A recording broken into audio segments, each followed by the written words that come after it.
Evaluate where you are. Look at it. Assess yourself. Assess yourself and assess the situation. What brought you there? What has brought you to this point? What did you learn from it? Are you learning anything? Or are you doing it over and over and over again? Somebody said that insanity is doing the same thing in the same way, expecting a different outcome. Don't let this year be like last. And if last year was great, still don't let it be that way. Raise the standard. If your life is perfect and extraordinary, you darn well know you're not going to be happy unless you keep making it better. That's what makes us feel alive. It's not what we get that makes us happy. It's who we become and what we're able to give because we become more. If you want to begin to move, you've got to clear your mind of all the unnecessary luggage and baggage that's weighing us down. You're going to have people to do things to you. Things are going to happen to you. And the most important thing to do is to harness your will and let it go and move so you can grow, so you can get on with your life. It doesn't matter about what happens to you. What matters is, what are you going to do about it? If there's anything that'll shift your life, that'll get you to thrive in a difficult situation, is take some massive action. Try something else. Change it, try it, move it. Progress equals happiness. If you can start to make progress, if you can get yourself going, even if it's not perfect, if it doesn't work, you know what to do. Just change your approach. That doesn't work, change your approach. So often in life, people don't begin the journey because they're not quite sure what to do or how to do it right or how to do it perfect. You want to change your body? Get yourself moving. Don't wait for the perfect trainer. Just go out there and move. Put on your shoes and move and get momentum. I'm going to turn this situation around. I'm not going to sit back and moan and cry over what happened and what went wrong and who did what. I'm going to do something about this situation. The other thing is, take full responsibility for your life. Accept where you are and the responsibility that you're going to take yourself where you want to go. Someone said we have two primary choices in life. We can either accept conditions as they exist, or we can take the responsibility to change them. See, a lot of people want to exempt themselves from taking responsibility. All they want to do is talk about the problem. Every time you see them, they'll tell you their story over and over and over and over again. No. You want to take responsibility for your life. I got me here, I can get me out of this. And I'm getting out. I'm not going to be a volunteer victim. And so all you're looking for are new breakthroughs through practice and practice and practice. You'll get better and better and better. And there's still some things that will happen to you that will catch you on the blind side that you did not anticipate. You'll get knocked down, but you won't be knocked out.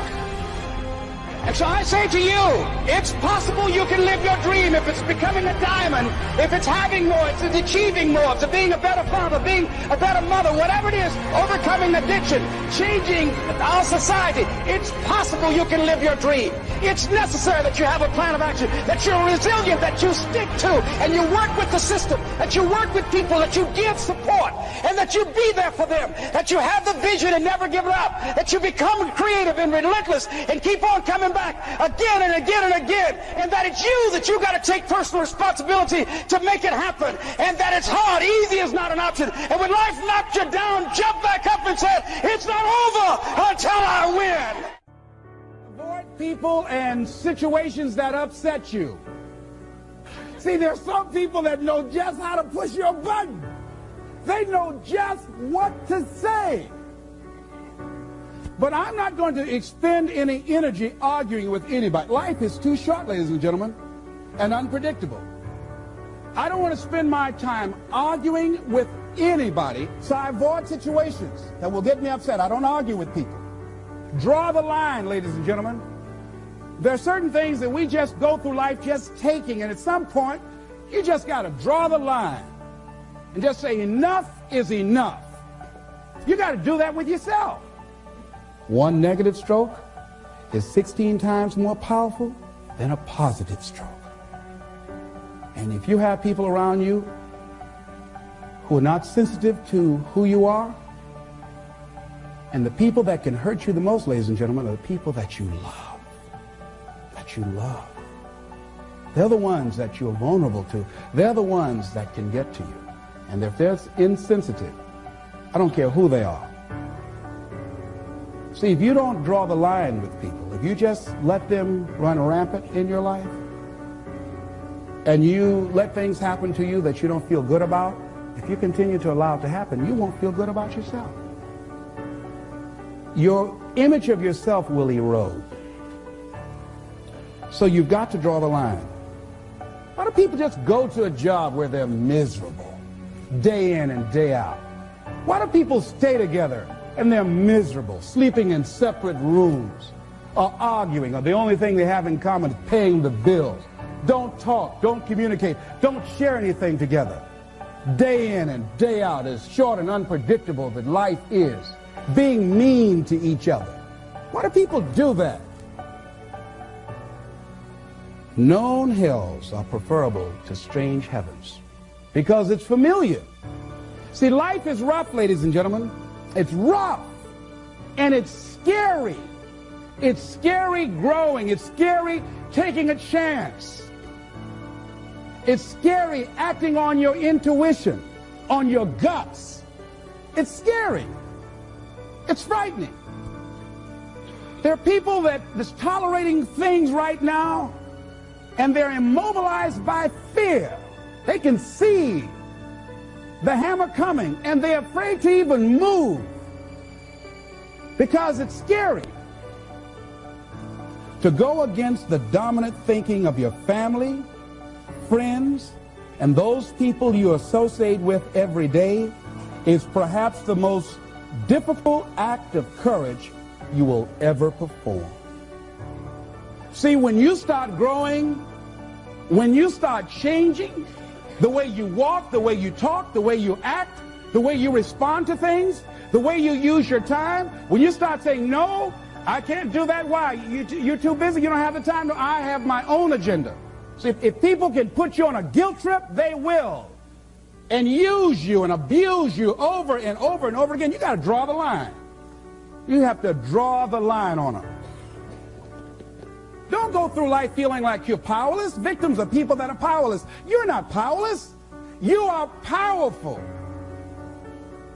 You direct the power in your life. Whatever your life is right now, it is a duplication of your consciousness. It's a result of how you have decided to use your power. That's all it is. That's not who you are. That's just a perverted use of your power that you aren't satisfied with. And you've got the power to change that. Wherever you are, how, I don't know. But I know you've got the power to do that. But you don't know what has happened to me. It really doesn't matter what has happened to you. See, the only thing that really matters is, what are you going to do about it? That's all that matters. That's all that matters. You can allow it to destroy you, or you can allow it to build you up. We never get to a level where we feel that there's nothing else for us to do, that we've achieved a certain number of goals and we figure that we're through. No. You don't want to stay there and celebrate too long like a lot of people do. They do something they consider outstanding. They go around talking about what they used to do. See, let me tell you, I used to do this and I used to do that. Excuse me, used to be's don't make no honey. What are you doing now? You're still here breathing. That means you've got some more to give. Doesn't matter how old you are, doesn't matter about where you are, doesn't matter about what you have, doesn't matter about what you've done. Life is about growing, it's about being productive, it's about stretching, it's about challenging yourself. So you start looking around and decide, hey, what else do I want to do? What got me here? It's a time for celebration, but also a time for reflection. What got me here? What worked? What did not work? What do I need to do to repeat so that I can get the same kind of results in other areas of my life? If the goal is to improve my health, if the goal is to improve my relationship, if the goal is to improve my income, if the goal is to improve something in society, what is it I need to do? Now, don't get confused with what you do with who you are. Don't trip. Don't go on some type of ego trip. Talking about how bad you are. None of us do anything by ourselves. Develop an appreciation for external support as well as good fortune, because all of those things play a role. The other thing is, don't go overboard celebrating. You must meet with triumph and disaster and treat those two imposters just the same. You look at it, hey, I did it. I feel good about that. Now you're moving on to the next thing. Things did not work out the way you wanted them to work out. You didn't produce the results you wanted to produce. Hey, miss that. Win some, you lose some. Next, moving right on. Don't confuse who you are with what you do. Make your mind fertile ground for the seeds of opportunity.